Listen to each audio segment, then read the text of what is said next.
Welcome back to another episode of Here's the Thing Podcast. I am MarqCotton. And I am Breahna Janel. And today, as always, we have another special guest with us. I'm super excited about this one personally.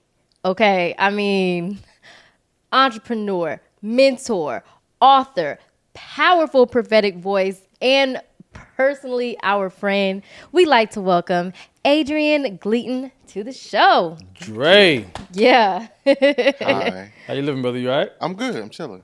Good to be Glad with to family. hear. I'm about to say, glad to have you on the couch, man. So I know. I made it to the couch. I know. This got your first time being in invited. my spot, too, isn't it? It's my first time. I've known you for years. Yes, and I never got invited to the barbecue or nothing. That is You on me. know. I'm about And, to say, and I'll bring a dish. I know you would. Yeah, I'm about to say, I gotta do better. a bag of chips. That's Ooh. what you get. That's something. That's something. Well, today we're talking about dating, relationships, all the things. And I know you probably got a lot to say. So, I mean. And Valentine's Day is coming up just in a Yeah. couple of days. I'm about to say Valentine's Day is on Friday. I'm about to say, and there's a lot of people out there with the misconception of what today is about and how to go about it. So first and foremost, before we get into the thick of it, I'm about to say, tell us about yourself. I'm about to say, tell us Yeah. things that you want the audience to know about you, and then we're going to dive in. What should the audience know about me?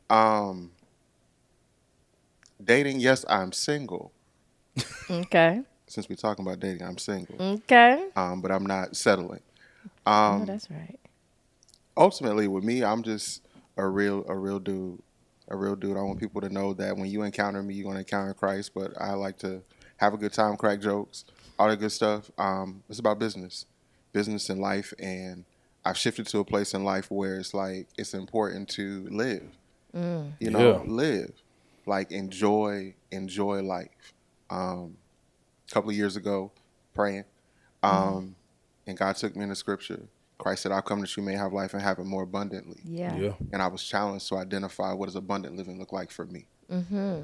And so when you see me, that's what I do. I live in my abundant life. Come on. I'm a vibe. I know that's right. Love that, man. I like I'm a that. vibe. There's a lot of boring Christians out here. So. Yeah, definitely not me. Okay. People meet me or they see me in other spaces and they think, "Oh, he's so serious." I'm really not. Yeah, no, he cool. He cool, y'all. No. The coolest of us all. I would like to know, since you kind of touched on it already, what has your dating experience been like? Since, you are single and things. You mean the past year? Okay, we can do the past year. Well, I took time. I took a couple of years I said a couple of years to just not try to date heavily, but just kind of figure out what I wanted and what I didn't want. Started dating last year, off and on, and people are weird. Like, to say the least. people are weird. To say the least. These dating streets Especially scary. when people know me from, they see me on sometimes prophesying or what have you. And so I've been on dates where I'm enjoying the date. I'm enjoying just the conversation, and somehow they try to work in, so what's the word of the Lord for my life? On a date. Yes, I said that on a date. No. Yes, it's happened. And my response is typically, you're forever going to be single. Please bring the check. Please bring the check. But it's been a challenge. It's been a challenge, I think, especially in Christian dating. Yeah. There are these broken ideas of what someone who is either in ministry, works in ministry, what they want their air quote spouse to be. Okay. But that's putting the cart before the horse. Because how can you be a spouse and you haven't become a girlfriend, a friend, partner? Like, if I'm looking for a spouse, I'm looking for someone I can spend time with. Yeah. That I want to enjoy time with. I want to laugh with. I want to, we're going to study, we're going to pray, we're going to do stuff like that. But there's outside of that. Yeah. Right. If we're on a road trip, do I like looking to my right and you over there? Or am I like... Or am I over? Yeah, right. Am I deep sighing because I can't get away from you? Yeah. But you don't find that.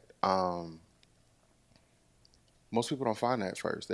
I think that's one of the greatest challenges right now in Christian dating. is people go after spouse before they go after friendship, relationship. That makes sense. So I'm gonna just dive in because it's what I do. Okay. I think we idolize marriage. Yeah. And Absolutely. marriage has become an idol. And because marriage has become an idol, people go after marriage and the picture of marriage. And because they go after the picture of marriage, you never spend time identifying who you are, what you like, what don't you like. When a man findeth a wife, he findeth a good thing. But that means the man has to identify and see himself first as a husband. Yeah. I know. I feel like I've idolized marriage in the past. No, we definitely do. For sure. I heard somebody explain it once where they're like, like when you get married, you get a bunch of congratulations. And nobody congratulates you for being single. Right. Like, and it's like, it's almost like this accomplishment that you've been married. And if you're not married, it's almost frowned upon. Like, yeah, like. Why aren't you married yet? Why aren't you married? Like, why don't you have no kids? Like, and like, what's wrong with you almost? And the issue with that, in my opinion, is that like, when we don't take the time to celebrate singleness, we don't take the time to teach people how to be single, like, in God, and how to cherish that when it comes time to be married, because you never cherish your single life. Right. Like, now, like, you get into marriage with this ideology that marriage is going to make you happy, that marriage is going to be the thing that's going to bring you all this joy. And it can. But the issue becomes when you don't know how to sustain happiness for yourself. And you learn that in your singleness. Listen, I enjoy my singleness. I was literally just talking to my friend, and this is going to be a little... Okay, I'm going to just say it. So we were talking about having gas, and she was like, Bree, how do you pass gas when you have a boyfriend? I was just like, the secret is you got to find somebody who just loves you through it, like somebody you feel that comfortable with. But now you can cut up and can't nobody say nothing because you're single. Enjoy this time. Enjoy the time. What helped me in the journey was years back when I lived in Alabama. I personally feel every church, if you don't have a successful, sustained singles ministry that's not based on an age bracket, but singles across the board. Because let's look at it. When you're in church, you have a men's ministry. Yeah. Men are part of that ministry by default. Why? Because you're a man. You're a man. You have a women's ministry. Why? Because you're a woman. Right. There's singles, but we want to put them in these categories of ages. 18 to 35. Right. And then sometimes we miss people. Yeah. But there's Absolutely. wisdom that is available from the range of singles. So my time in Bama, we had a singles ministry that included singles of all ages. Yeah. People that were divorced, people that were widowed. And we were able to sit and talk and have conversation with each other and pull wisdom. That's needed. Yeah. And just also bond and get to know each other and then grow in platonic friendships too. That's missing. Absolutely. Okay. That's missing.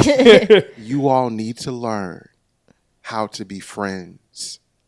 There are too many men who every woman that they meet, oh, that's my wife. Is Ooh. she? Or even women, oh, that's my husband. Is he? He don't even like you. He doesn't even know your name. Doesn't want to know your name. Like I've had that experience too. This is why I'm really cautious about dating. Like I'm an affectionate person. Right. Yeah. I am a hugger by nature. I ain't trying to fill nobody up. Yeah. So if Yeah. I hug you, it's just my genuine nature. Right. This is a PSA. If I hug you, it's my genuine nature. He hugged me. He must be in love with me. And I am not. That's my husband. But I've had that where I end up dating someone who I was none the wiser that they were telling people that I was their husband. Hey, Cookie. Should stand up by faith. I don't know whose faith. But it became a challenge in the dating process because I'm trying to date you to get to know you. Yeah. Right? And you're interacting with me As if. trying to be a wife. But I don't see you as a wife yet. Again, when a man findeth a wife, he findeth a good thing. I got to find you. I got to find you. Men are predators. Men like the chase. Every time. Men like the chase. Huh? If you just put it out there, I'm gonna ain't no take it, but I'm gonna chase. get bored with it. Yeah, That's real. absolutely. Like, I actually watched the Discovery Channel back when the Discovery Channel was a thing, and they said that lions literally don't eat things that are wounded They because don't. the chase builds the appetite. So I think that there are a lot of people out there that again when and I'm not picking on women, but when women are throwing themselves, it like how it was in your example of oh, that's my husband, It's like you haven't even given me the opportunity to build an appetite for you. I ain't chased you yet. I haven't chased you yet, but then it's it's not even the chase. Sometimes it's the covert stuff that's happening. Like I got Explain. inbox messages, and I'm a person. You send me an inbox, and I don't know you. It's gonna stay out there for a while. And then I had people that I knew were like, do you know this person? No. And then when we finally interacted, I'm dating this person like someone I just knew. I just met you, but you have this idea, and you're trying to force the hand of the Lord because you made it up in your mind because you're idolizing marriage. You're idolizing the fact that, oh, I need to get my husband because I have this clock ticking in my head. Yep. And so I'm trying to force God's hand. But here's the thing. Marcus, you talked about people finding happiness within themselves. Yeah. If marriage was a catch-all for everything, we wouldn't have so many broken marriages. We wouldn't have such high divorce rates if it was a catch-all for everything. Again, I'm going to step heavy. For sure. In the church, we do a horrible job of teaching singles how to literally live out singleness Come on. in a healthy way. Yeah. Where don't hug this person this way. Why not? You can't be really close to this brother or to this sister. Why not? What helps me and what's helped me in my dating journey is having sisters. Yeah. Because when I'm in a relationship and the young lady I'm dating is saying stuff and I'm like, that don't make sense to me. I'm not going to my single brothers because they think like I do. Yeah. So I'm going to go to one of my sisters. Hey, what does this mean? Yes. What did she say? She said this. How did you respond? I ain't respond yet. Yeah. This is how you need to respond. Why?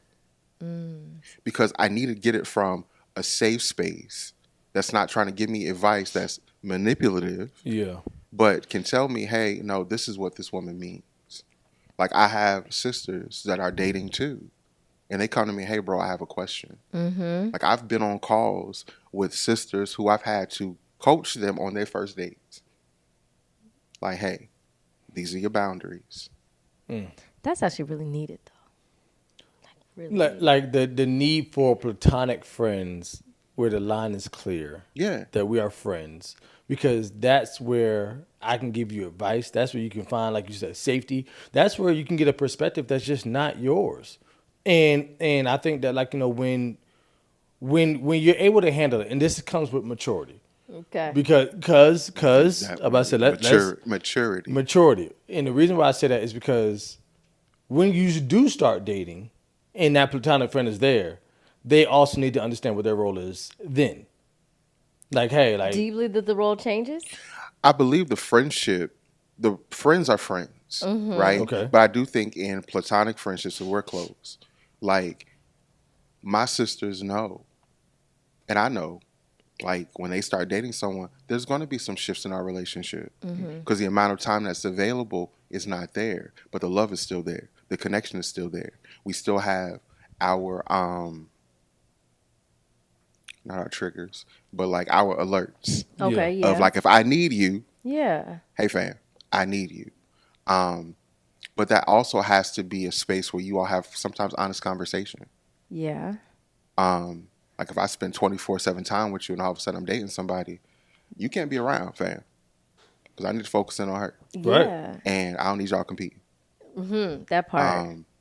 Because, your boy here don't really believe that guys and girls can be friends. No. I believe that when you are dating, about say that having that female friend that you were once attracted to or at any point in time used to date, now y'all just cool, that person can't be there. Oh, okay. That's, And the reason that's why different. because we were talking about Brown Sugar. And in Brown Sugar, they had relationships and they remained friends. And then what ended up happening? They ended up getting together in the end. Even over their marriages that they had with other people and stuff like that. So I was just saying that, like, when it comes to, like when we're dating, and I heard Ashley Lowe say this, shout out to Ashley Lowe. She said, like, hey, like, I got male friends, but when I start dating, no more new male friends. But the ones that I had with me already, they're staying. So, like, the people like Marcus, the people like Dre, it's like, like, they're not going anywhere. But the relationship may change. Like you said, I may not be talking to this person, like, for 4 hours a day on the phone. Like, my question is, what do y'all got to talk about that long? I don't want to talk to you that long, 4 hours a day. I got work to do. Respectfully. But, like, but I feel like, like, I think it just needs to be a healthy boundary set between the couple to say, hey, what's okay, what's not okay. That's the word. It's boundaries. And see, that's why it's important to build up platonic friendships with the opposite sex, because you learn how to create boundaries. Yeah. You learn how to create boundaries in conversations. You learn how to create boundaries in how we connect and how we talk. Like, I have a thing for myself with boundaries for everybody. When my phone goes to do not disturb at 10 o'clock. That's real. I don't care who you are. Yeah. The only person who gets through is probably my mom. Yeah. Shout out to moms. And she will send me a text first. That's real. But it's about learning how to create healthy boundaries. Do you think there's a certain way that you should approach like a platonic, friendship? We had somebody that asked us like, hey, I think this person is really cool. I would like to get to know him as a friend, but I don't want to approach him because he's single and I don't want him to think that I'm trying to get at him. I genuinely just I just think he's a cool guy. You know what I mean? I think it's just be honest. Just say, hey, this is just what it is. Yeah. Simple. Like, let's hang out, let's vibe. Like, there's nothing, you have to be honest and be really clear about it. I think we leave a lot of stuff to a lot of ambiguity. And we don't want to have the hard conversations because we're so concerned about people's feelings. Yeah. So the other part is, love y'all, but you got to build up a thick skin in dating. You have to build up a thick skin in building friendships. That's good. Yeah.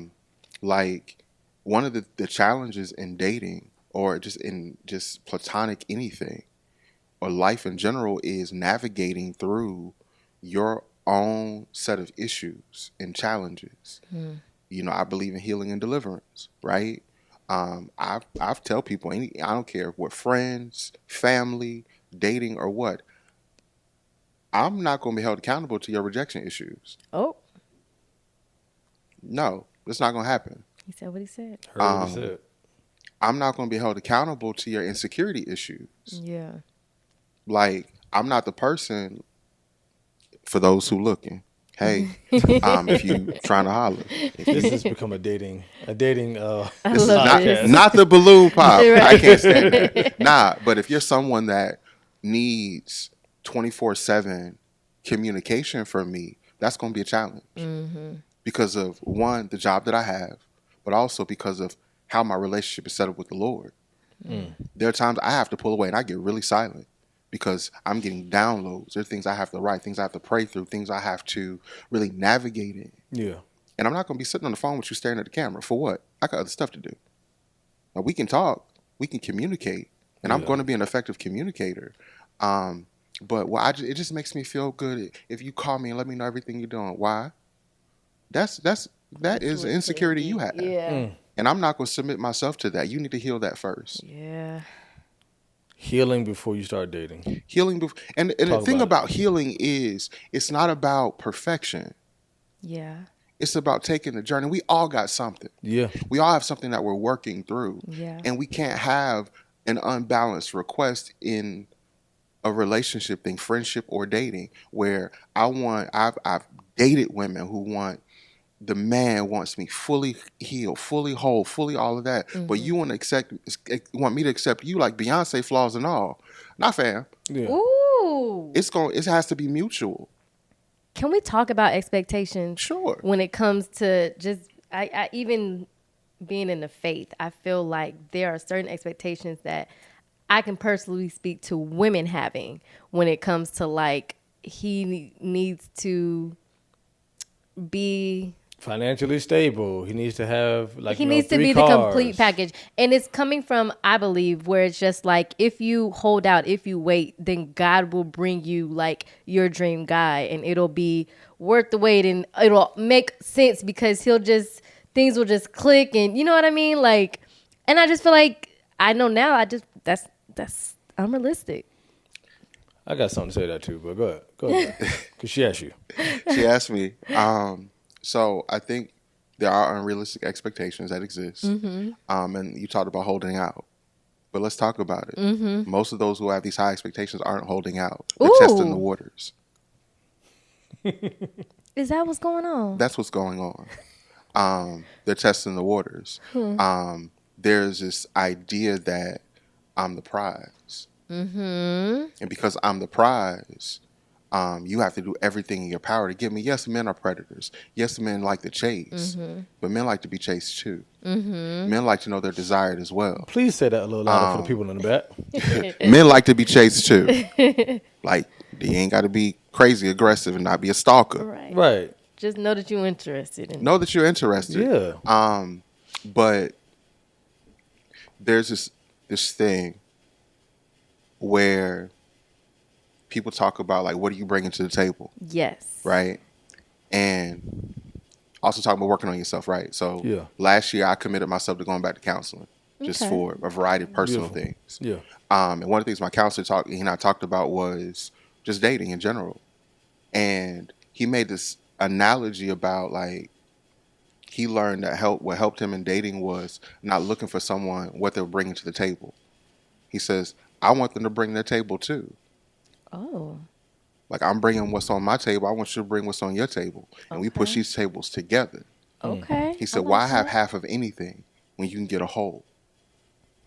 That's different. I like that. Now, so when it comes to expectations, it's like the scales have always been so weighted for men, right? And some women just want to show up. You want to show up and be pretty. My God. But what do you look like when all your accoutrements are taken off? Are you still pretty? Was that a Hebrew word? Accoutrement? You know my name. But so when all the aesthetics are done, are you still pretty? Are you still desirable without the aesthetics? Are you still desirable from the inside out? Yeah. Like, y'all focus on the material stuff. Yeah.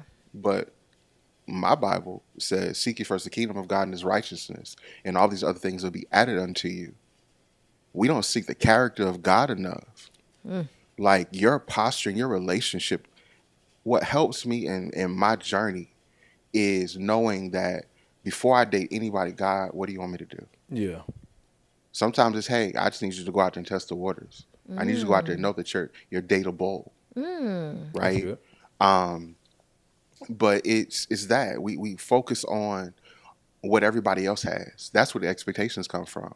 I'm looking at what everybody else has. I'm looking at what's on social media. I'm looking at what celebrities have. You know, I want that. But there's this thing that's happening where you want the modern. A lot of women want to be the modern, city girl. Yeah. Not the modern but city girl. You want a traditional man. It doesn't work that way. There has to be balance somewhere.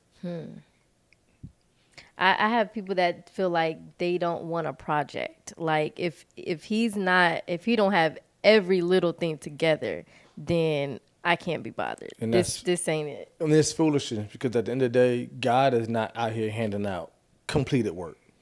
He's not handing out completed work. God perfects the things concerning us, right? Absolutely. So if God is always perfecting the things concerning us, then why are we trying to present ourselves perfect? It says, the scripture reminds, God will complete the work that he started in us up until the day of Christ's return. Yeah. Which means that we're always a work in progress. Yeah. Until Christ's return. Yeah. So, yes, ladies, I love you. I love you. I do. But this whole idea of, I don't want a project. What are the challenges? The reason you want a project, because you are the project. Because you still got work to do. Because you still got work to do. Like, let's talk about that. you the project. You're the project. Like it's not either or. Yeah. Like there's no person going into a relationship that's completely perfect. Everybody Yeah. has something. Everybody. Yes. Yes. And because everybody has something, that's why it's important to get to know the person in front of you. Yeah. What's happening now? What are your likes? What are your dislikes? What got you here? Yeah. Like there's certain things like when I'm on dates and stuff, yeah, I want to get to know you. Yeah. I'm not asking questions about your past. That's real. Not immediately. Yeah. Why? Because I want to date the person in front of me. I want to get to know the person in front of me. Who you are not now. someone from historically how I never met. Yeah. That's the other part with broken expectations. People have expectations based on their broken relationships. Yeah. This person hurt me. I didn't heal my hurt. And so I'm going to put that On you. on you. You got to jump through all these hoops. You have to jump through, you got to jump rope and go through a full obstacle course Yeah. and Doors. spend thousands of dollars before I even tell you, hey, I'm a little interested.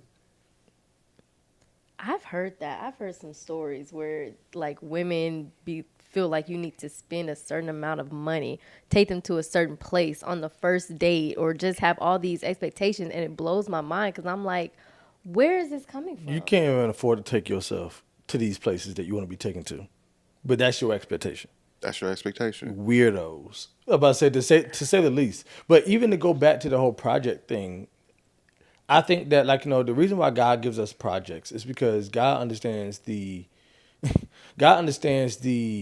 significance of partnership. Yeah. God knows that sometimes the way that you're going to get healed in certain areas is by partnership. Maybe what you need is in this other person. Maybe you lack patience, so I'm going to give you somebody that you got to be patient with that's going to help develop you. Now, you can choose what you want to deal with. Mm-hmm. But at the end of the day, I think when you're looking for perfection, you've made the mistake in thinking that the other person is God. I'm not dating, when I'm dating somebody, I'm not dating Jesus. You're not dating Jesus. So this idea of perfectionism is weird to me because it's like, do you hold yourself to that same standard? Are you perfect? Are you, to your point, are you not the project? And when you are the project, then you got to realize that, hey, if God is sending me to somebody, then I know for a fact that I'm going to be sent to somebody that's also a project. And we're going to have to work together. Yeah. And if you learn how to work together, especially through that platonic phase of friendship in your dating phase and things of that nature, like as you learn to work together in that aspect, what's going to happen is when y'all do get married, you realize that, you know what, man, like I done put in too much work. I done grinded too much. I done invested too much of my time, energy, efforts into this relationship to get it to where it is, to step out, to leave. And because you're looking for perfection, I think what happens is you'll get bored of that quick. You'll get bored and you'll also be consistently disappointed. So what you're going to start finding is in the relationship, there's always going to be a fight. There's always going to be a battle. There's always going to be a disagreement because you're looking for something that doesn't exist. Yeah. You're trying to hold somebody accountable to something that does not exist, that's not available. But you talked about relationships, like the partnership part. Yeah. How do you learn partnership? In Through the platonic friendships. Yeah. Like, how do you partner with someone? Yeah. Like, I love my bros. I love all y'all. But I ain't going to be around y'all 24/7. Never. Like, I need to learn. I need to know what it means to hold the door for a woman, pull out a chair, stuff like that. If I was never raised like that, like I was raised with a single mother. Okay. So these are things that my brother and my older brother and I just started naturally doing for her. Yeah. And so we had to teach her how to allow us to be gentlemen. Right? And some women don't know how to do that either. They're used to, well, I can do bad by myself. That's cool. Yeah. I appreciate it. So can I. But can I hold this door for you? And then the other part is just because I'm holding the door don't mean I want you. It's just a gentlemanly thing. Just because I'm being a gentleman. Just because I'm being nice. I think that's another part in this whole journey of trying to find the person, everyone everything is so murky. Yeah. You can't be nice and you can't be genuine without someone, oh, you want me. Yes. I don't. You're not even my type. I was just being nice. There's one girl I knew at a church that I was attending. and she came up to me like like I introduced myself like like maybe like the week before or something like that because of some work stuff because I was running some media stuff or whatever case is, and she was like part of the team that was doing some stuff. So trying not to put her identity out there. I'm about to say trying to talk real and cold. I'm holding back But names. it was funny because she came up to me like maybe like a week later. She's like, "So when are you gonna take me out? Never. When are we?" I'm just like, "When are we? What? Like, ma'am, I don't." I just learned I forgot your name, respectfully. I'm about to say like, and then on top of that, like there's nothing in me that has given off that I'm looking or invested in you. But I think to the point of like like can we be friends first? Like I don't even like can we build on I learned your name last week? Like is that possible? It's possible. But I think also it's learning how to read signs. And there's a difference between reading a sign from a clear lens than reading a sign through a lustful lens. Now that Like, transparently, like, we want it, 100%. right? 100% of the time. But what keeps us yielded is the commitment to the Lord, Absolutely. right? But it goes back to, hey, let me see how far I can go with him. Yeah. So we're looking at and we're viewing things through the lustful lens of things, Yeah. versus through the lens of God. Like we misconstrue scripture. Often. You know, we love saying, "Oh, he'll give them desires of my heart." My God. I love that for you, but let me help you with it. He'll give you the desires of your heart when your heart is postured to him. So if you don't know his heart, how is he giving you something that's so diametrically opposed to who he is? He's not. God will never give you a blessing you're going to abort later. A lot of the relationships that we see that are marriages that are broken, or I've seen people post, "Oh, we engaged." Yeah. And then all of a sudden, months later, you see nothing. yeah. You don't see no marriage. You don't see them together. You see nothing. Because it was the aesthetics. Yeah. It was, oh, this looks good because my friends like them. But do you like it? Do you like her? Well, I mean, she's not someone I would normally go for. Okay, then why'd you go for her? I mean, everybody said we would look good together. And Are you content with this person? are you content with this person? And that's the other part of dating too. Stop dating people because your friends like them. They just look good on the resume. Your resume looks complete with this man on it. And don't date in your friend circle. Oh, Like, now that's good. how y'all friends? Y'all like the same person? Now that brings me to a question though. I'm about to say, so with the idea of dating in friend circles, when you're a Christian, 9 times out of 10, the only place that people really can justify looking for a man or a woman is in church. Lies. So I agree. I'm about to say, so can you speak to the singles that are Christians of where you can date, where you can find people, where you can position yourself to be found, and where you can position yourself to find somebody other than church? Everywhere. You like, what does everywhere mean? The gym, the grocery store, the mall, at a concert, at a restaurant with other friends, at a birthday party, at a dinner gathering, in the office. If you go to the office and you work on a Zoom call with some other people, doing a book challenge. I mean, there is a variety of ways, but you have to be open to that. Yeah. I think that the broken idea is because I met this person in church that they have this great relationship with the Lord. My God. And sometimes people go to church to find someone and they don't have a relationship with the Lord. And so their idol is to find a person and not to find God. Yeah, I think that a lot of people feel like they have to go to Christian spaces to find other Christian potential spouses. But what is a Christian space? And that's what we were trying to get at. 'Cause Like, some of y'all churches not even. Yeah. I mean, yeah. Yeah. So I think it's really understanding your power as a Christian. Yeah. And is, let your light so shine that all men may see your good works and glorify your Father that's in heaven. Wherever I am, I'm a light. Wherever I go. Wherever I go, full stop. I'm a light. That doesn't mean I'm always prophesying. Doesn't mean I'm always praying. It just means my presence is a light. When I go to restaurants, I'm always messing with the hostess and the way hey, how you doing? You know, when someone I'm eating with is saying, hey, can you bring this to the table for us? Or can you refill our glasses? Or, hey, can you bring us more napkins? When they bring them, I'll open the person and say, thank you, I appreciate it. Why? Because I'm being a light at all times. I think we talk about Christian spaces. Christian spaces are just a space where Christians gather. Christians gather everywhere. They should. I agree.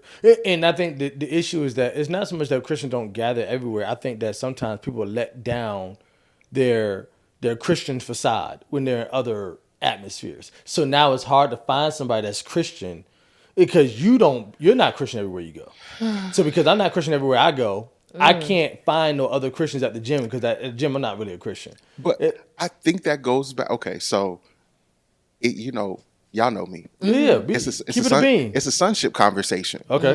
Like, you don't know who you are as a son to God first because sonship prevents performance. And if I'm a son, first and foremost, before I'm a prophet, before I'm an entrepreneur, before I'm anything, I am a son. Yeah. You know, when I hear the Lord call my name, he says son. Right? And because of that, I don't perform. So therefore, I show up in spaces as my full self. Yeah. The facade you're talking about is this picture of godliness. People want to give a picture of godliness. They want to give a picture of deepness. Yeah. To make them more palatable for people in the church. But here's the problem. We're spending time talking to people in the church when we should be going outside, being the light outside. Guess what? Every space we go should be affected because we're the light, right? But again, the challenge is a sonship issue. You would rather go after the picture of things. Yeah. Let me present deepness. Let me sit at the table and let me try to prove. Again, talked about dating. Challenge for me is people try to prove they have this relationship with the Lord. Yeah. That's a turnoff for me. Yeah. Let your relationship be what it is and let it grow. My discernment is strong enough to know. Trust me. I don't need you to convince me that you got a relationship with God. It's going to show. It's going to show. Yeah. But it's that part. It's not understanding that you don't have to perform. Just be yourself. Yeah. Unfortunately, most Christian singles and most people have not fully navigated in their full be. One of the greatest questions I ask God, like, when disciples, when they were going to Christ and men say you're this, men say you're that, and he was like, who do you say that I am? Yeah. I went to God, who do you say that I am? That's good. You know what his first response was? You're my son. And as a son, what does that automatically do? It gives me an inheritance. What did I say before? I don't have to perform. So any place I am, I'm my full self. So that's where the challenge is. People come with this facade and they think that's attractive. Like, I've heard men, brothers, like when you ask, well, you know, what kind of woman are you going for? Like, what's your type? Oh, I want someone that's going to be a first lady. What? Oh, wow. Nigga, Straight what? to that. Are they pastors? But even if you are a pastor, are you a pastor? That's what I'm saying. But are you? Why? Since you want a first lady. The problem is, everything else, we go after all the other stuff before we go after the sonship and what God is saying. Like, who are you? Like, when I present myself, like, I don't get into well, call me prophet. No, you call me Dre, I'm good. I'm not offended. Yeah. Because it doesn't negate who I am. Right. Yeah. Because I'm grounded in my identity. Right. So the whole Christian space thing is people have to show up as their full selves. And you have to give yourself permission to be your full self. One of the greatest compliments I get from people that I'm friends with, that I've been in relationships with, is not that type of platonic relationships. Let me just clarify, because you know, y'all be a little special. But it is because you walk out being your full self, you give me permission to be my full self. Yeah. That's real. Oh. And that's the thing. We have to do a better job of brother to sister, brother to brother, saying, "Hey, fam, you ain't gotta be deep all the time. Just be yourself." Now, if you deep, that's you. Yeah. Sure. Like, there are moments I shift. It's what it is. Yeah. But you can be regular. You don't have to prove that you're this deep person or this Yeah. highly analytical being or what have you, or you're grounded in the word. Appreciate that. Can you be regular? For 2 minutes. For 2 minutes. No, if you're gonna be with me, can you be regular for a couple hours? Because I need longer. but that's the thing. I think we have to identify, like when we walk into a space, it's a Christian space. Yeah. But it goes back to expectations. When you walk into a space, what are you expecting? Like if I'm going to R&B concert, I mean, Yeah. fam, come on. Yeah. Yeah. I just know that people be like, yo, like I'm going to this conference, and the conference is like the thing that you're hoping to meet your person at. Like when do y'all talk? Like after y'all get up from the altar, like, hey, I saw you praying. Like the Christian conferences. Ooh, Like the way I saw you go up in tongues. your It turned me spirit on. was just speaking to me. Like, I just felt your spirit. No, you just horny. Whoa, That's what it is. Whoa. It wasn't your spirit. You're just horny. I agree. But to you, no, I'm gonna let them have that. That's not what happened. I am What? exiting the building. What? No. Because Anyways. no. Do you want to talk about it? You can talk about it. Because what happened was, What had happened was I have like whenever it came to women in general, my first attraction was always the physical, and that's where my mind stayed until. About to say, like, and that's just how my mind operated. However, when I met her, like, of course, like, her beauty was there, like, like, cool, she's a beautiful girl, but literally, like, like a couple of days later, like, my spirit just started, like, drawing towards her, and I didn't know what it was, and I am somebody that's never been the type that I'm gonna throw like spirit stuff out there. Like, I'm gonna let you know, like, girl, I want you because you're cute. I'm about to say, but like, but for her, it really was different. Where like it put me in the space of like, yo, like, you should pray for her. Like, maybe you should like, like spend time like, studying with her. And she's the first woman that I've ever like, like, yo, let's study the word together. Let's do this together. I think my spirit was more so attracted to the God in her of like, hey, like, I can see that you have a relationship with God. Again, being herself, not trying to be somebody else, not trying to like, front, like, like she's holier than thou. Like, she was like, no, like, I just like to read my Bible at night. I just like to like, be goofy during the day. I like to chill during the day. I like to be a regular nigga during the day. But at night, like, I'll spend my time with Jesus. And for me, that attracted me, and my spirit was so drawn to her where I like, even when I was trying to not look her way, even though when I was trying to be like, all right, cool, she said no, get over it.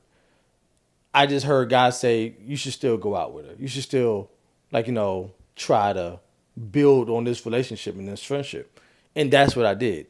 And that's where it came from. It wasn't me being horny. You sounding like the people we were just talking about. Anyways, you both kind of touched on my next question just a little bit. But I just feel like there's also this stigma when it comes to spiritual maturity where some people feel like they're up here and then it's like, I need my spouse to be at this level too. Like, how do you think about that? Like, is there such things where like it should be even? Is this more like the equally yoked thing?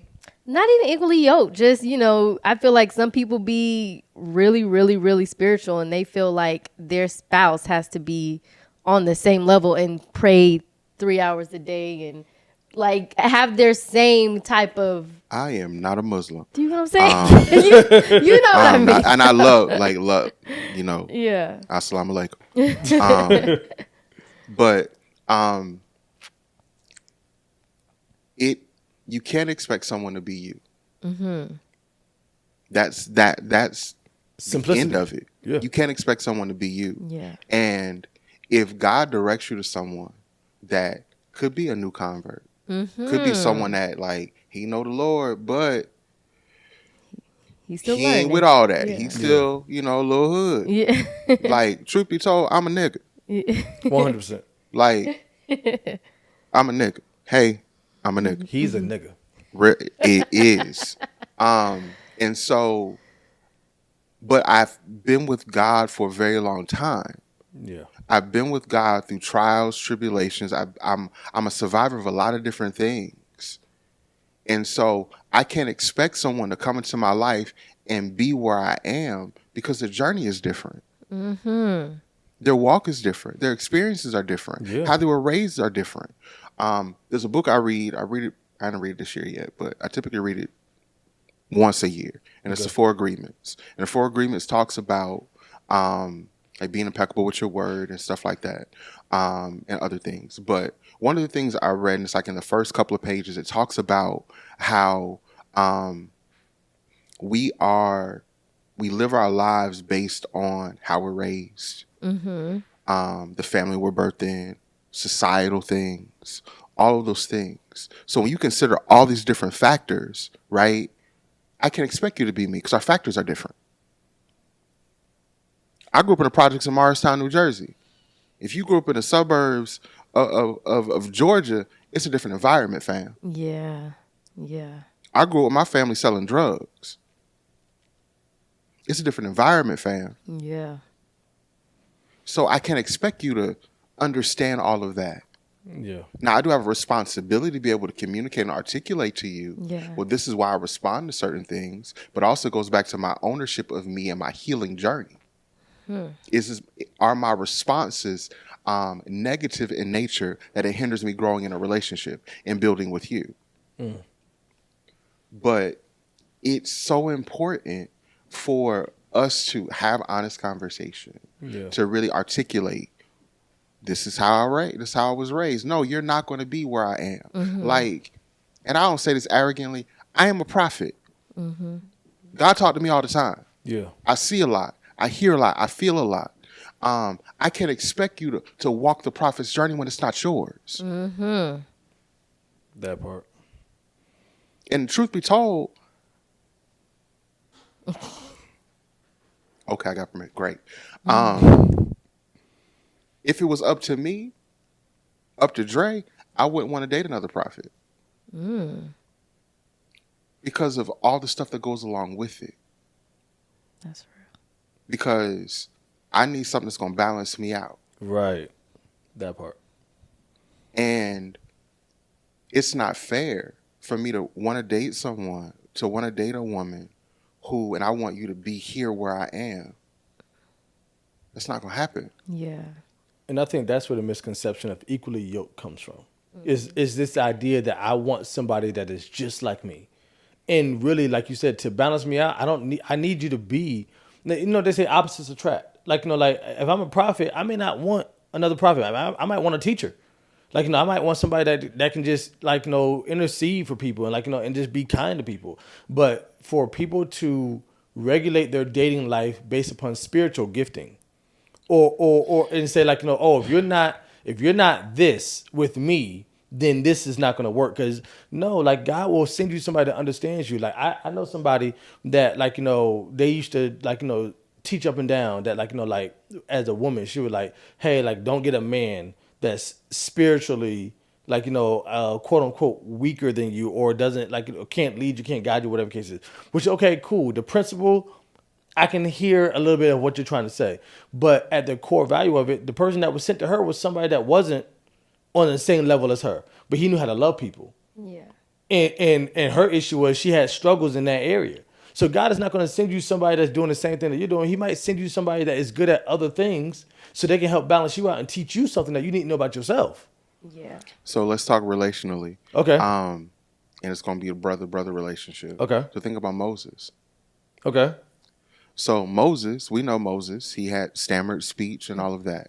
Aaron. So, yeah, he sent Aaron. Yeah. Right? To balance Moses out. Absolutely.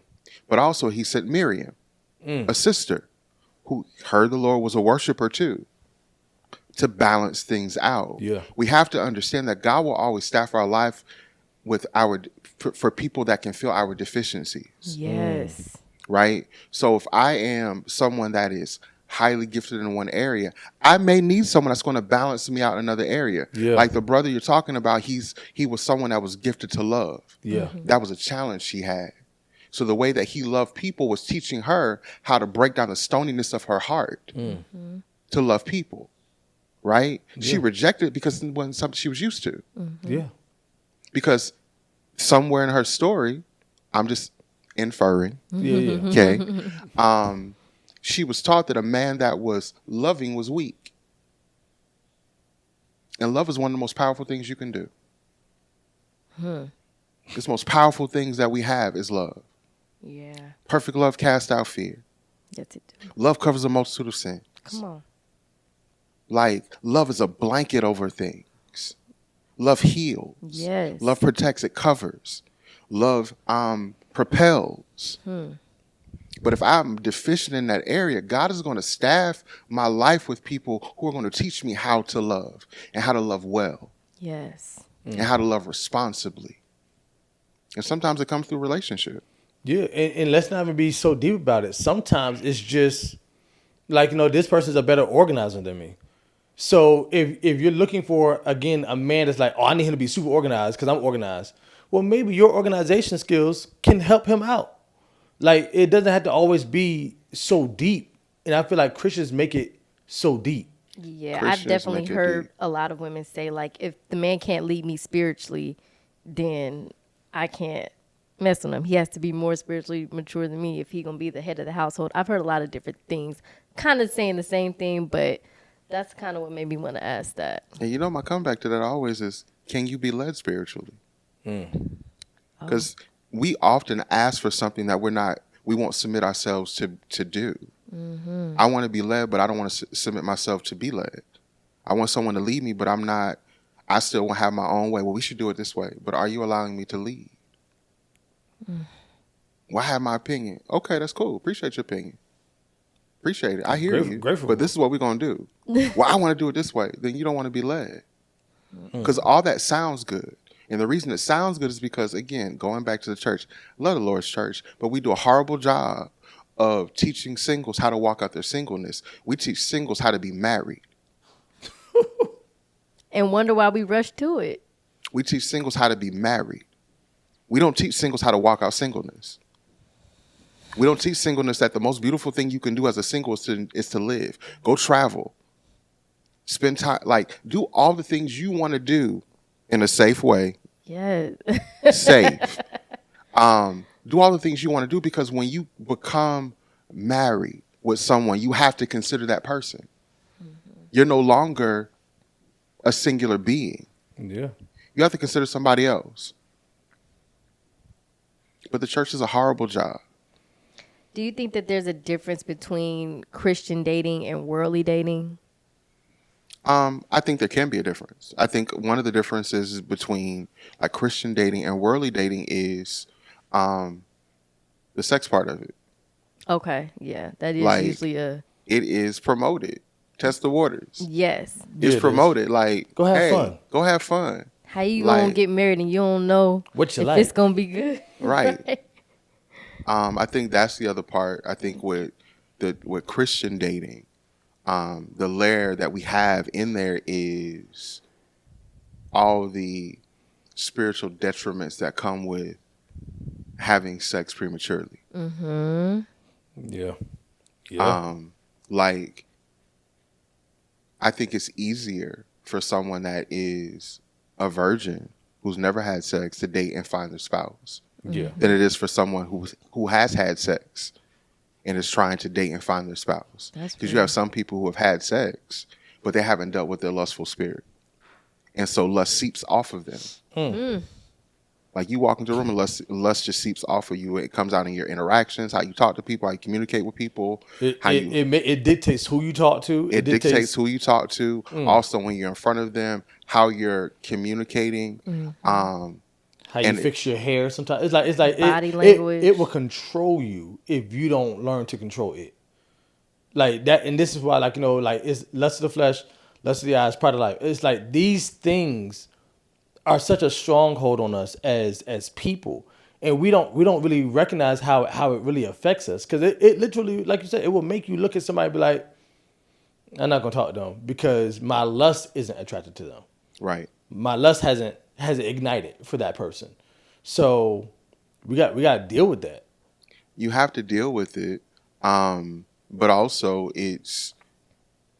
I'm always going to go back to platonic friendships. Yeah. You have, because we talk about boundaries, but your friend should also be, have access to you to notice and see that, hey, that's something that's off there. And you give them access to correct you. You give them access to pull on you and say, hey, fam, you're a little off right there.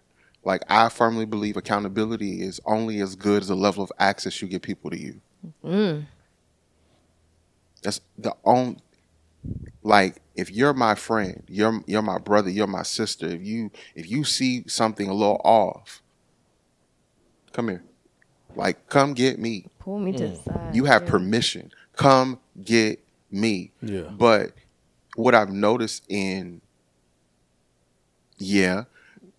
church spaces is it's not that serious. It's not that serious. No, it is that serious. It is that serious. Like, go after somebody you want, cool. But are you doing it respectfully? If they say I'm not attracted to you, are you still pushing up on them? Boundaries. Like, I have boundaries. You can't cross my boundaries. When you choose to cross my boundary, it's no longer about me. It's about you. And for me, I think it's narcissistic. Very much so. And it's also disrespectful. And one of my deal breakers is disrespect. There it is. Do you believe in the concept of the one? Elaborate. Like, when people feel like, oh, like God has the one for me. Like it's only one person that I'm supposed to be with. Like, and this is the person that obviously, like I believe that I'm supposed to be with, and if God don't tell me that you're the one, then it's like it's a no. Like, and I asked that question because like we've had this conversation often about like the idea of the one, like and I don't know if I'm explaining it the right way. I feel like I am, but like like the one, like you've heard this. I've heard it, but I want to flip it back to you. Okay. Because you read the Bible more than I do. Oh my gosh. You quoted more scriptures today than I have all week. That's today. I think that the challenge with it sounds good. Yes, it does. It sounds good. It sounds amazing, actually. I think it's, hey, there's one person out there for me. Yeah. What if that one person is a friend? Perspective. I think that's the part we have to really define. We say a lot of things that sound good. Yeah. But what do they really mean?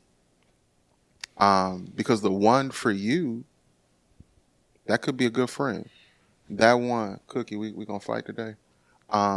She getting restless. The one could be just a friend who just understands me. Yeah. That one could be a person just in a tough season of my life was there to support me. That's the one I needed right then and there. That was the one. The one could be the person that I had a situation with that caused my entire life to shift. That could be the one right there. Wow. It's about perspective. That's why I always ask the question, how do you define it? That's a new perspective. How do you define it? Because we have all these, oops, hit the mic, talk to my hands too much. I do it often. It's what I do. We have all these perspectives. We have all these ideas. We have all of these, I would say policies, about how this is supposed to be this way and these mantras and this, that, and the third. And we've heard them from so many different places. Yeah. Oh, that sounds good. Okay, it sounds good, but is it good for you? Is it good for you? Does it match your journey? When you sit down and look at it, how do you define it? What did God say to you about it? Me as a writer, words are important. Yeah. Words are important. What do you mean by that? If a word is out of context, I'm going to tell you it's out of context. So please explain to me and elaborate to me, what do you mean by that? And people sometimes will phrase things in these very elaborate ways because they have no language or definition for it. Because they haven't spent time to find language and definition for it. That's right. I want the one. What does the one look like for you? Who's the one? The one where? Like, listen, what? The one for me right now is somebody's going to drive me around. I ain't got that. So who's the one? Me. I used to believe in like the one. But as I prayed into this relationship, God kind of just told me like he would advise me to marry him based on what I'm called to and the covering that I'll need and all of the things. And that for me spoke volumes because it wasn't like I'm telling you to do this. Like, this is the one. You know what I mean? He's just like, hey, this is my heavenly advice. You can choose to take it. You could not. But yeah, and so I don't know. I feel like the whole there's only one person out there. I don't necessarily believe it anymore. Here's what I'll say. I think that we had to differentiate God outside time versus God operating in time. Outside time, he knows. Don't do that. we got to differentiate because at the end of the day, God outside of time obviously knows everything. In time, he knows everything too. But outside time, we try to put the outside of time knowledge on the inside of time lifespan. And say there's only one person that God wants to marry. Yeah, because outside time, he knows that. But within time, it may be a thing of just you exploring, you finding out. Because again, the first time, and this is just me thinking out loud, the way I like scripture.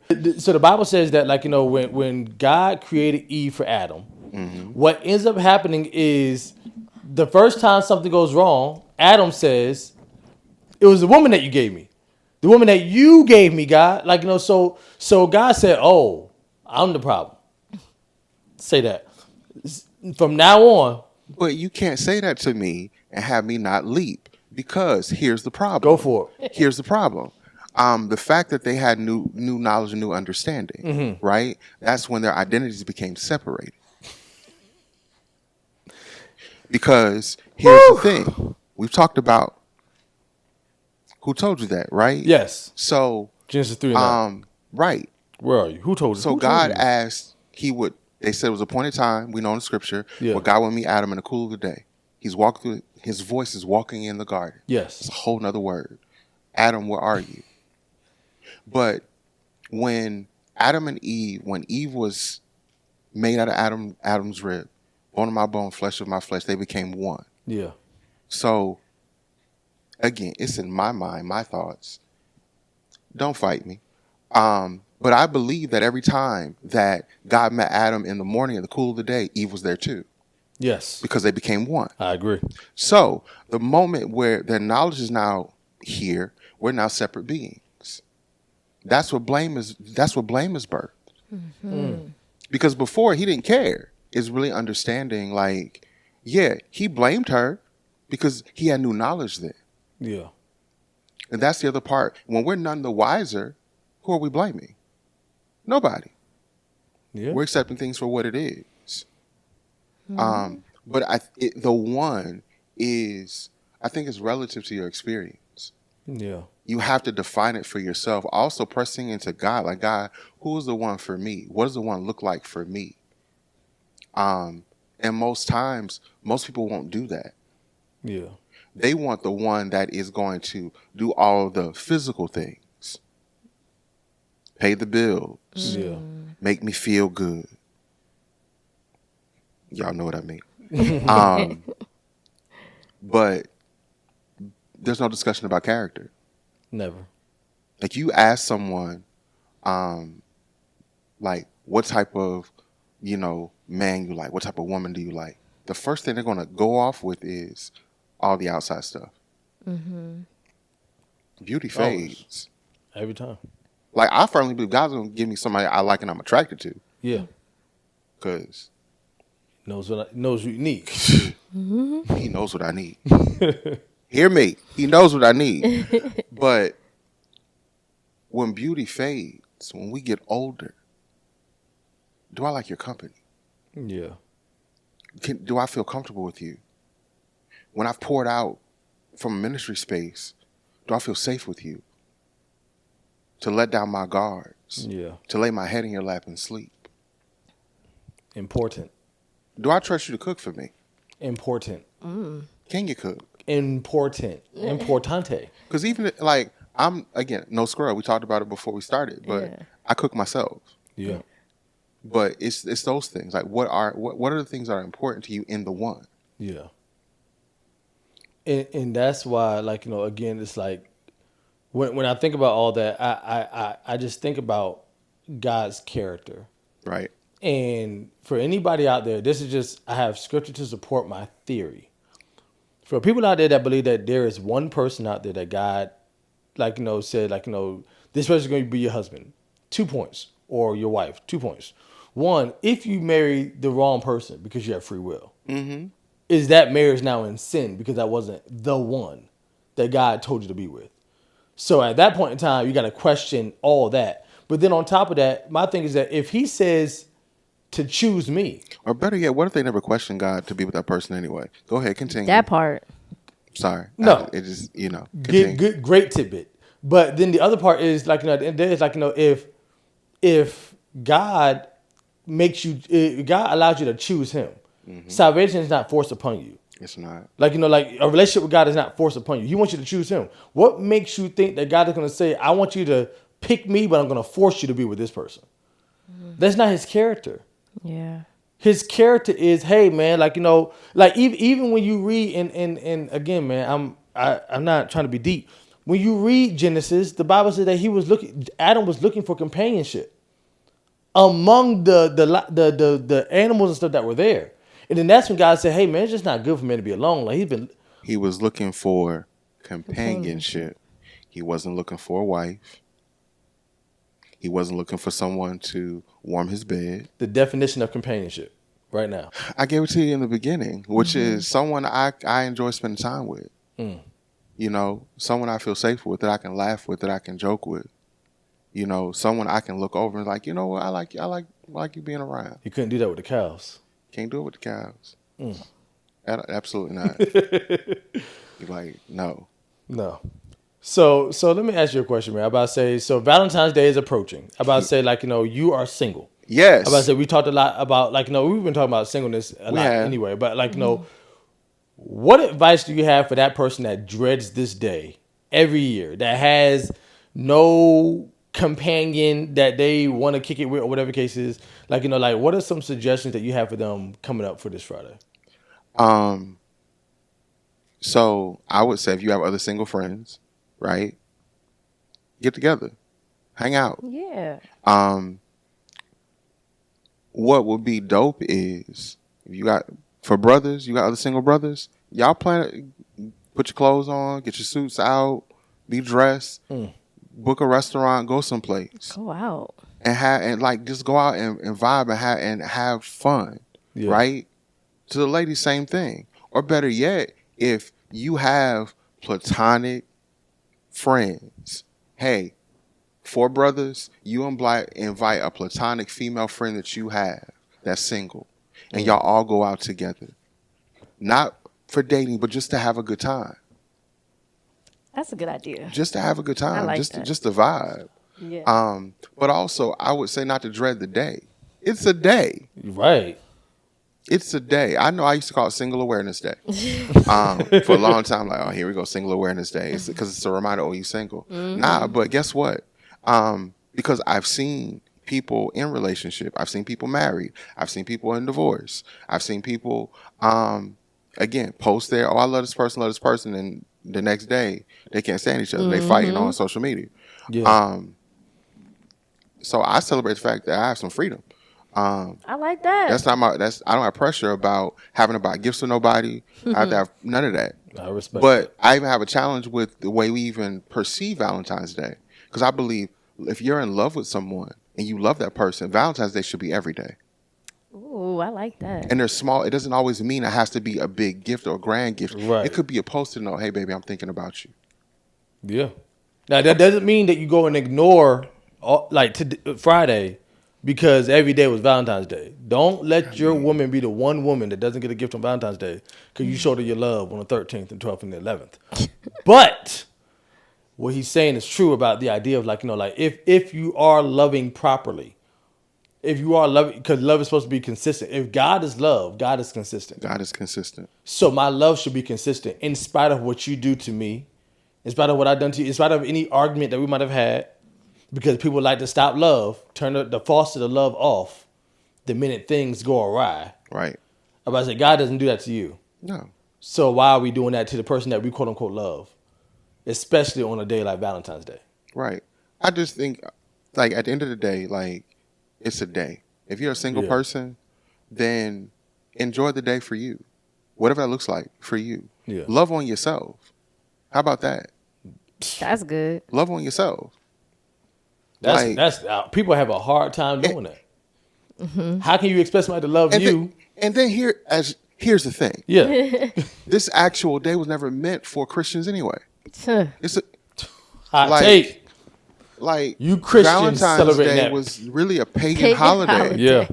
But we're celebrating it and making it, no, it was never meant for us in the first place. Mm-hmm. And if you look at the history of Valentine's Day, it's some dark stuff. It's some stuff. Mm-hmm. So that's the part. But if you're so concerned about like, I dread this day, then don't dread the day. Yeah. You have to choose different. What do you do different? Last year you were in a stupor because you ain't had nobody. Yeah. This year you ain't got nobody. So don't be in a stupor. You do have somebody. You have you. Yeah. Enjoy you. Love yourself. Run a nice bubble Take bath. yourself out. Take yourself out. Take yourself to the spa. Get your nails done. Yeah. Take yourself on a vacation somewhere. But again, if you have those single friends, don't wait for them to call you. You call them. Yeah. Like, hey, let's all just, even if you have a dinner party at your house, we just going to cook together and laugh and watch a movie. Yeah. But I think the issue is when you don't love yourself, you put a lot of weight on the other person to love you a certain way. And when that doesn't happen, you'll always feel as if their love is inadequate. And it's not their love that's inadequate. It's your love to yourself. It's your love to yourself. And because you have not understood your full value, no matter how much someone loves you, you'll never receive it. Because you don't know your value. Talk about that. You got to know your value. Like, it goes back to, again, sonship. Yeah. I know my value. God loves me. He loves me. He loves every part of who I am. Even when I make a mistake, he still loves me. He doesn't move away from me. He moves closer. One of the greatest things that wrecks me every time is when I'm going through stuff and I'm like, ugh. And I have those moments where I would love to have someone right there just to talk stuff out. And I'm like, man, this should just be, and I hear God, son, I'm here. It wrecks me every time because it's a reminder that I'm loved and I'm valued and I'm appreciated. And because I'm not alone. But then also I'm reminded of when I talk about platonic friendship, I have sisters, I have brothers. We are really consistent about saying, I love you. And that's the other part. We have these toxic ideas about masculinity and femininity and all of that. Yes. I tell my brothers, I love you. Yeah. I hug them. I love you. And I mean it. Period. Yeah. And that's the other part too. You have to be around people that know how to love and know how to love freely without wanting something in return. That like I genuinely love both of you collectively and individually, but I don't want anything in return. I just want to love you. Yeah. That's it. Our relationship's built based on that, just being genuine love. Yeah. Period. I love that. I feel like a big part of this conversation has just been enjoying singleness and learning how to enjoy your singleness and why you're single, learning what you like, what you don't like, what you're looking for, what are your deal breakers, all the things. And just learning how to be content.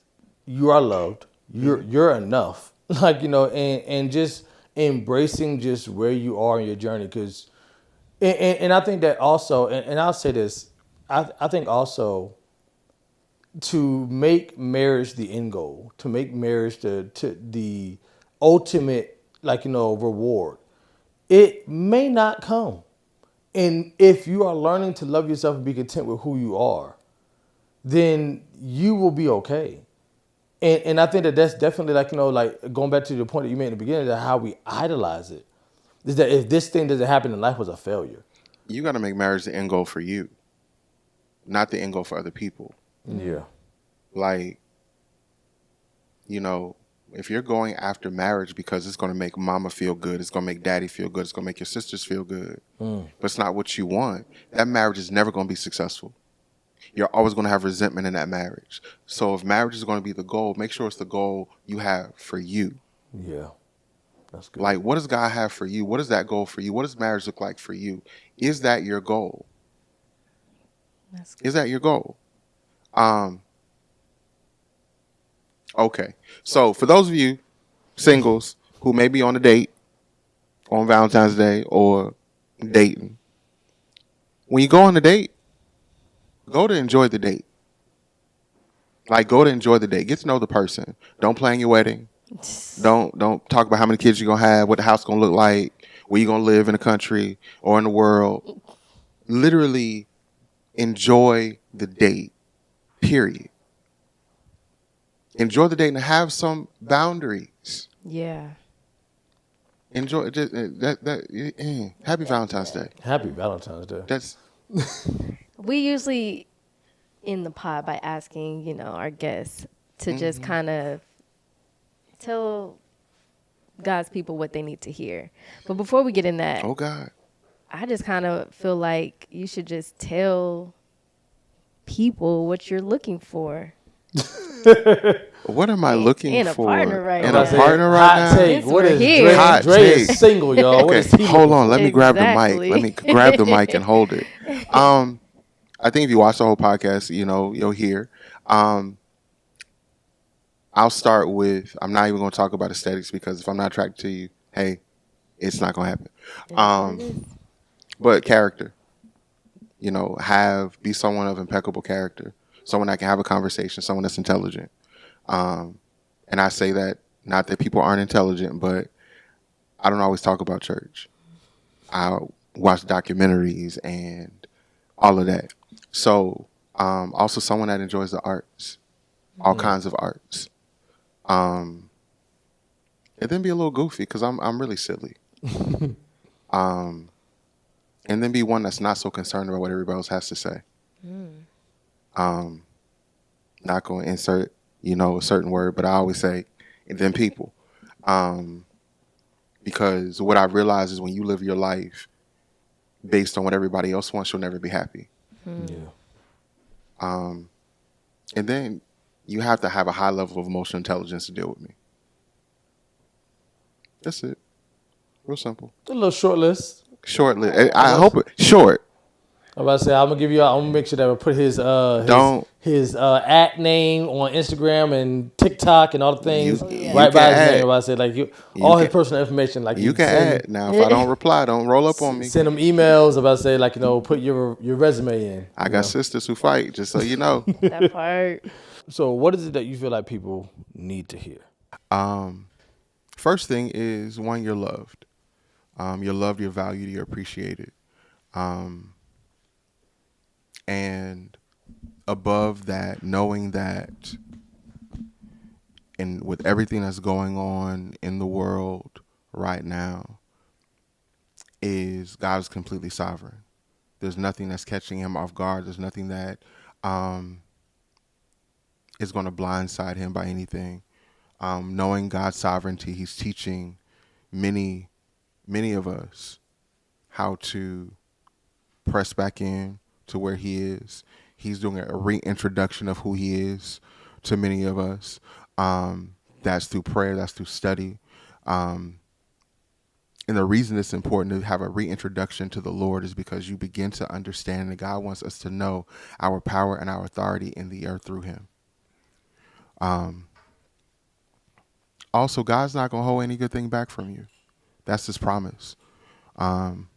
He watches over his word and to perform it. And because he watches over his word to perform it, is to understand and know that he's watching over you. One of the things that I do, that I've said, I've decreed, I've declared over my life, is understanding that when God spoke me into being, that means I'm a manifested word of the Lord. And because I'm a manifested word of the Lord, he's watching over me. So if you understand for yourself that you're a manifested word of the Lord and he's watching over you to perform everything that he's ever said about you, ever spoken about you, it's going to come to pass. But more importantly, God loves you. You're loved, you're valued, you're appreciated. You're not thrown away. And for the ones that are, that feel brokenhearted, the Lord says, if you give me 6 months and press in, yes, Lord, you give me 6 months and press in to the process of healing, the process of study, the process of shifting of relationships, that in 6 months, you're going to see yourself fully healed, fully healthy, fully whole. and fully ready for what's next. Because again, I'll hold no good thing back from you. Therefore, I'm sending you through a process. So what I have for you, the promises that I have for you, the promises I've laid out for you, I am not going to put them in your hands for you to abort them later. I am preparing you now to handle your harvest. I'm preparing you now to handle your harvest. Amen. Amen. Amen. New things coming up. About to say, like, anything you want to share with the people. New things coming up. Got the website, I Am Dre Speaks. Stay stirred. Get your hoodie, t-shirts, all that. So that's available. Also, I am in the process of wrapping up ebook, which I'm right now titling Letters to the Church. I always thought about, like, what would it be, like if Paul lived right now, what would he say to the church? And I do a lot of Facebook posts of introspection, loading, journaling to the root, and I realize these are letters. So I've taken about 7 to 8 of those, and I'm packaging those, and I'll be sharing those as an ebook. So that my goal is end of the month. Mm-hmm. Y'all pray. And then lastly, I will, at some point, I think we're shooting for end of first quarter, second quarter. Yeah.